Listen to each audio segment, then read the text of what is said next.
Hey, what's up, G's? Today, a bit of a small achievement. Getting the MOT done for DK. Here's a new shiny MOT. Show him, Duke. See, with us, every car passes the MOT because we know our shit. Before you go and do the MOT, check your brake pads, check your oil level, check your water level, check your tires. Check your tires, make sure there is at least 2mm legal limit on there, and you pass with no probs. Only a Muppet will go and fail the MOT. Oh yeah, check all the lights, make sure all the bulbs work. And while we're on the subject of lights, while we're waiting for the MOT, we've noticed that these lights light up, but also on the E65, these lights should light up. So we're just investigating whether it's the connection or the actual lights are fucked. To do this, you need to take the strip off. It's not held by any bolts or anything, held by these clips. So you just need a flathead screwdriver. Take it all off. You need to yank it quite hard to release it from these bits that hold it on, basically. And you need to. That's it. Ta-da! Ta-da! And it's off. Just make sure you don't break any clip that's remaining on there. Yeah, but this hasn't helped us much, because how the fuck are we gonna get in there now? If you're a Muppet like us and haven't got the special tools, you can also improvise. So for example, get one of these sockets, whack it on a screwdriver, and then you can take your light out. Hopefully. Now you need a bigger screw. Or don't be a Muppet like us and use proper tools. And just unscrew your lights and take them out. Right, the bit responsible for your LED lights on the E65 at the back is this connection. Now sometimes the connection pops out, so make sure that it's on. So then, to hook it back on and see if anything happens. So now our side lights are on. Yep, and this light is on, so the other one should be like that. And it isn't, so we know that it's fucked. Pando killed the beat.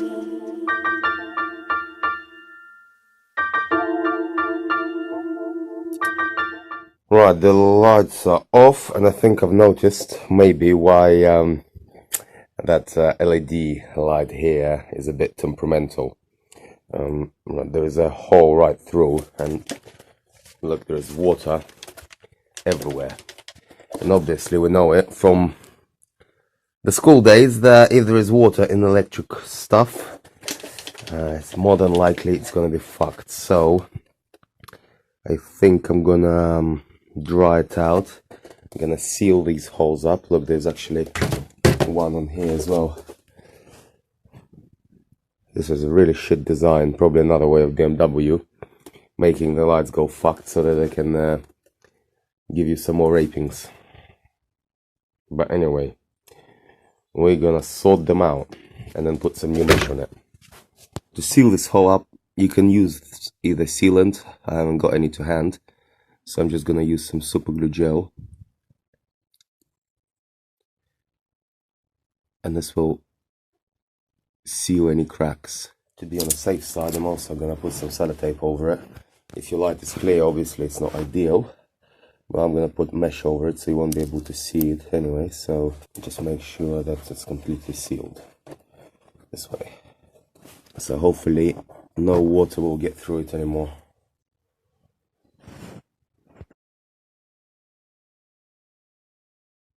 Alright guys, doing some more bits on the E65 7 Series after the engine swap change even. So the fault we had was the Servatronic sensor fault. This is the Servatronic sensor. It sits right on your steering rack, and it's responsible for your steering wheel lock, and it also tells the steering wheel, power steering pump, when the car's traveling fast, it will tighten up. When the car's parked, stationary, your steering wheel should be very light, so the car is easier to park. Now, it was given off Servatronic sensor fault on the dashboard, and the steering was very heavy. So this is actually a demonstration on E60, but on the E65 it's similar. So it's similar location on most of BMWs. So that's your steering rack. So your Servatronic sensor is right here. On the E65 it was actually, it's kind of up here next to your earth cables. Actually, we had to also replace the earth cable because that was all kind of rotten, and they actually split in half and nearly set the whole bloody car on fire.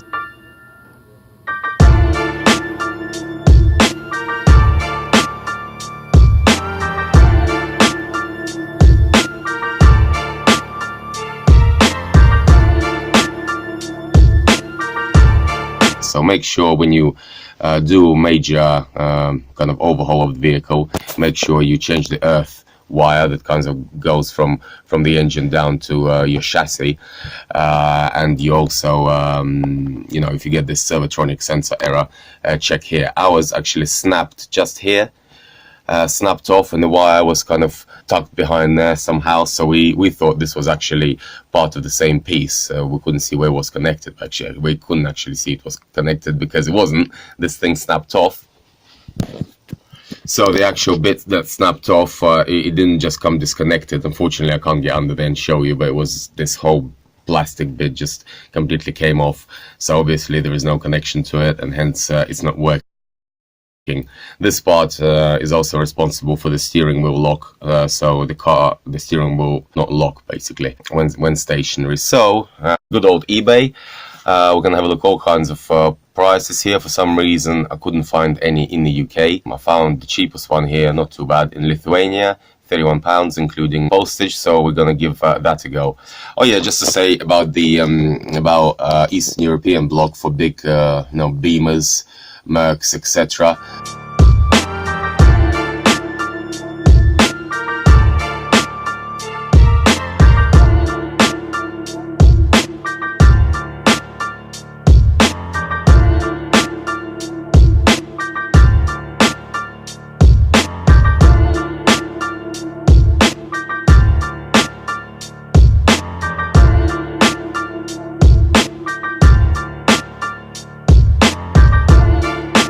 It's a good place to look, or it's good to find a couple of mates from that region of the world, maybe on some Facebook groups or something.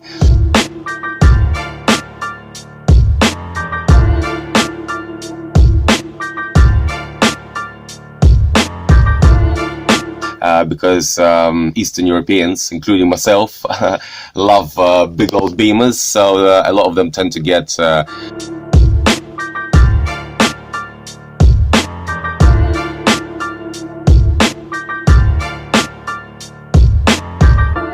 shipped out to Lithuania in their old age, and then eventually obviously get unfortunately broken up and parts shipped back over here. So it's interesting how they get taken to Lithuania. People pimp around and they give it large, think they're the main man, but then when it breaks down, they find out that they are €200 a month that they're on, ain't even gonna fix and get them a pair of disc brakes. So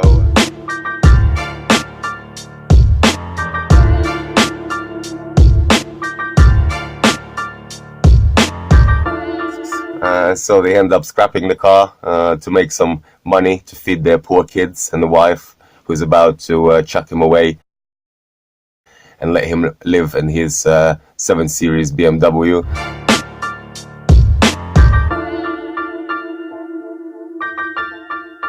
So some do that, live in a 7 Series BMW and drink vodka.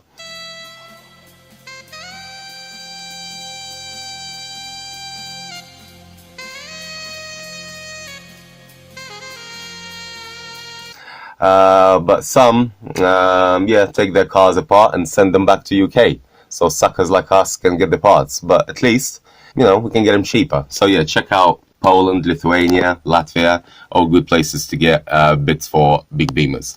So we're gonna get that. Then I'm gonna report back to you when we fit it, and if that's hopefully fixed the problem. Guys, just reporting back to my little visit to the service center, the fuel injector center just down the road. I was actually surprised that they had the all the diagnosis software, because they're usually specialized fuel injection. The reason kind of we've partnered up with them was when we got the engine back in the E65. We couldn't actually get it to run. Maybe get it to fire up, basically. Maybe any of you guys experienced the same problem, but it looked like the pump was not working. So we had to check the pump. Then it looked like it was the kind of fuel preparation pump by the fuel filter. We even changed that. It wasn't that either. So then we had to get some, I guess, professional help in with proper equipment. So we had to take it back to injector center, and they actually had to physically remap every single injector when putting it back in the car. Also, for some reason, the lights are packed up. It just wouldn't start for some reason. Everything crashed when we replaced the motor. They've sorted everything out on that side and got it running, and touch wood there. We're very superstitious here. Yeah, everything seems to be running fine, but you just saw that problem which I've had was a Servatronic malfunction, and basically to deal with that I had to take it to a garage again and take it up on the ramp, because we just could not find the problem just by kind of going under the car and having a look where the hell it is. So we got this 20 quid from Breakers, fitted it myself. We couldn't actually see what was wrong with it, because this sat on the steering wheel rack. We couldn't see where the connectors are, etc. But the connectors actually broke off from the corrosion, so we saw some leads hanging off, so replaced it. And now the moment of truth, and the steering wheel is nice and light, all perfect. So a cheap fix. You could actually replace it very easily yourself, very accessible too. Sits right on a steering wheel rack. If you went to BMW with it, you would get raped, as I like to say, but here you go, 20 quid fix. BMW will probably charge you 200 at least. So another top tip, guys. While we're on the subject of Beamers, we've got this one sitting around. Reason's been sitting around because it's fucking shit. I don't want to spend money, time or money or anything on it. I'm gonna get some parts, get it fixed, and sell it to some stupid motherfucker. This car costs more than a E65 7 Series, and probably in the long run will cost you more to run.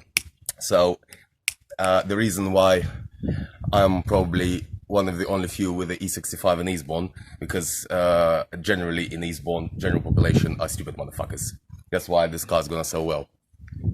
All it needs, few bits engine done to it, picked up for about 600 quid, Dino did. Fix up the engine, sell it for 4k to some dumb mofo. Just don't be an idiot and have a BMW and leave it standing, rusting away. Yeah, because a lot of parts go wrong, such as the window washers, the front headlight washers. They all get fucking clogged up and get broken. Your auxiliary petrol pump gets fucked because the car's been standing for a while. But so the longer you have the car standing, the more money you end up spending. Let's just add as well. Yeah, here's the wrap. Oh, the longer you have the car standing, the more dough you've been spending. Alright? yep, agreed. I'll say one thing. Definitely the last thing I'm gonna say all is, this is not bullshit. Mr. Mark over here had his experience with his old Beamer already. He left it standing for how long? Ow! We need to wipe. How long did you leave? Oh yeah, about 7 months. 7 months, and then what happened after that? Oh, yeah. Had problems after problem after problem, and now he's finally on the road. So happy days, and he's just gone away for vacation. Where was the brush? Where was the brush?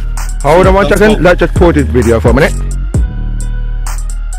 Hey boys and girls, today we're carrying on to dechrome this E65 7 Series. So we're gonna leave this section chrome and just gonna take off the outer rim, the outer edge, and paint that gloss black. So it's actually a lot easier than we anticipated. So you just pop your hood up. All these clips you just undo by hand, or if they're a bit stubborn, these are actually already sort of undone. And there's also a couple of clips on the side. There's one here and one just under there. So you gotta get a screwdriver in there like this, and just kind of, you'll feel it unclip in there and just pull it off. And then we're gonna show you how to spray it gloss black or any color you want. In the meantime, what's going on here? What's going on here? Oh yes, Dukey Duke is creating a masterpiece. What's up, G? Yeah, man. Is everything dope? Everything looking dope right now. That's right. There's some pimping rims there of Jag XF. They were pretty knackered before. A bit of sand down, respray in our new booth, and job done. Right, next we're gonna show you how to respray the grill. When you've taken off your grills, sand them down with some, starting with 180, and then with 500 to smooth them down. Energy. Yeah, man. So we're gonna smooth them down, and then Duke the spray master gonna give them a spray. You can't do it by hand, but I mean you can do it by machine, but by hand actually 180 is not doing anything because it's probably quite tough chrome. So maybe get 80 and try doing it with a machine. So we're gonna give it a go with a machine. Right, guys, because this is good German engineering and not some of your piece of shit Ford or something. The grill is quite tough actually. You can't sand it down by hand. So get yourself a palm sander for about 10 quid. We're using 125 grade. We don't want a 2-course. So you see I've been sanding it down here. So you just want to take off the shininess, so make it quite matte, so that you can lay a layer of primer there and then paint it. So literally just let it do its work. Just use the flat bit for these, and then where you have some chips, it's a good idea to take them out. So put it on the side and just rub it against the chip for a while, and the chip will come off eventually. It might take some time, but I mean, as long as there's no edge in there, it's fine. So carry on until it's all like this, basically.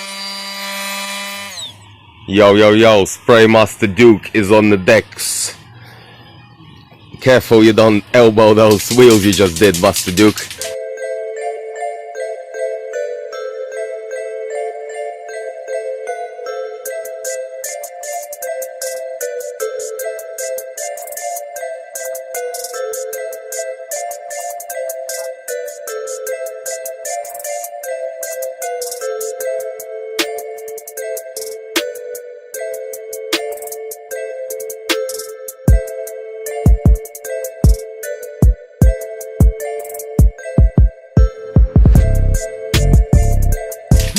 Look, he's good at shaking too.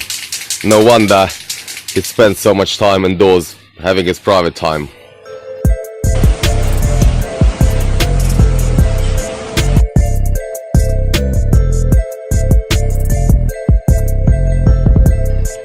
Right guys, you gotta warm up the can properly, especially in this cold weather. Otherwise it will spit like a no good biatch. Yes. Who's filming? Do you have to have my permission to film? No, I don't. No, you own private property, so I can film what I like. You dirty slag. Alright.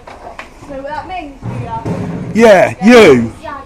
The other thing is, if you don't want to use this, the other option is a bucket of hot water.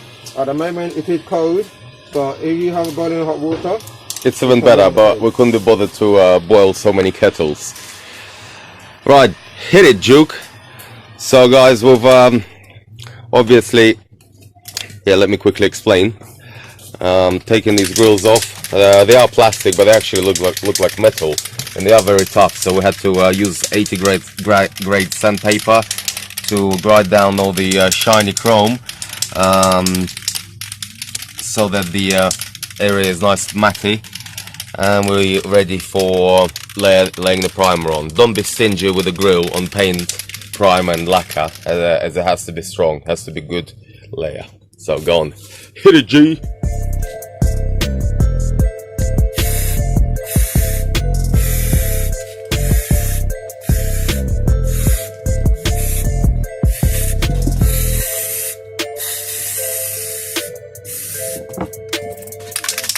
Obviously, a lot better if you had a compressor air gun, but we're not as advanced here. Plus, this show is about showing you how to do it on the cheap, and this is on the cheap. So looking sexy already. Maybe we should just leave them like that. Nah, looking good. So ready. Well, not ready yet, but we obviously let them dry properly, and then you're ready to give a couple of coats. Don't do that, obviously, what he did, but it's only primer, so it's alright. Careful of the back wheel. See, he's gonna fucking bomb the back wheel as well.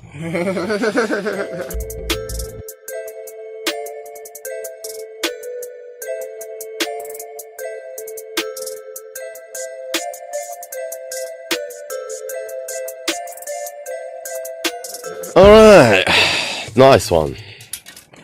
Alright, we've primed this yesterday. It's nice and dry now. We've also sanded down any bumps or imperfections. So now it's ready for the first coat of gloss black.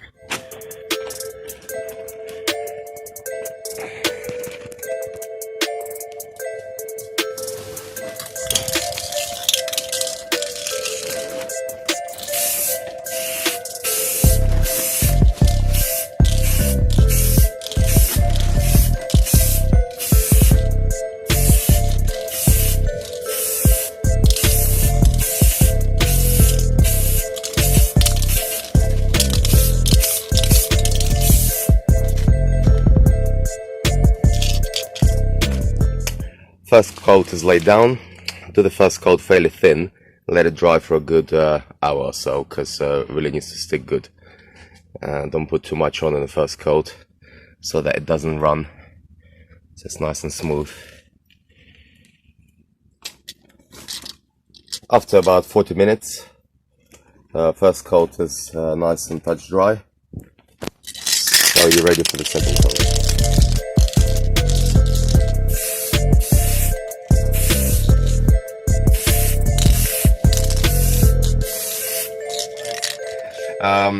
Before you plan to do anything, make sure you've got the tools and materials for it. I started showing you how to respray these. I've done the first coat and then I realized I ran out of spray paint.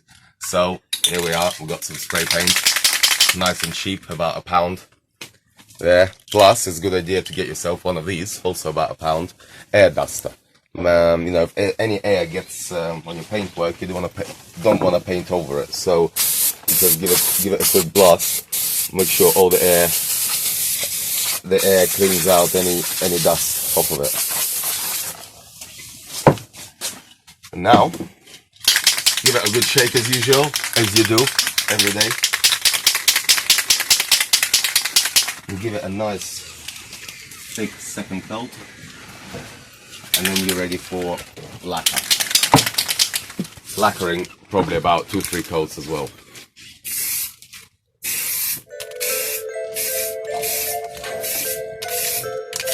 Oh, Duke, you've got a handle. Okay, boys and girls. Always use protection. You wanna inhale the good scent similia, not the dangerous fumes, as they say. Then don't be a complete stinge bag and get one of these for £5 in Halford or something. Much easier to spray. And then give it a nice second coat. You'll be actually saving on paint because you're controlling the spray a lot better with this. So good find, Duke. Good invention and very good tip for our dedicated viewers. Of course they're fucking dedicated viewers because we're the best car show on the planet right now, I think. All the other boring bastards ain't got shit. They either show you how to do up cars that cost impossibly a lot of money, or how to buy shit that costs impossibly a lot of money, etc, etc. We are keeping it real here and showing you how to do a lot with not much money.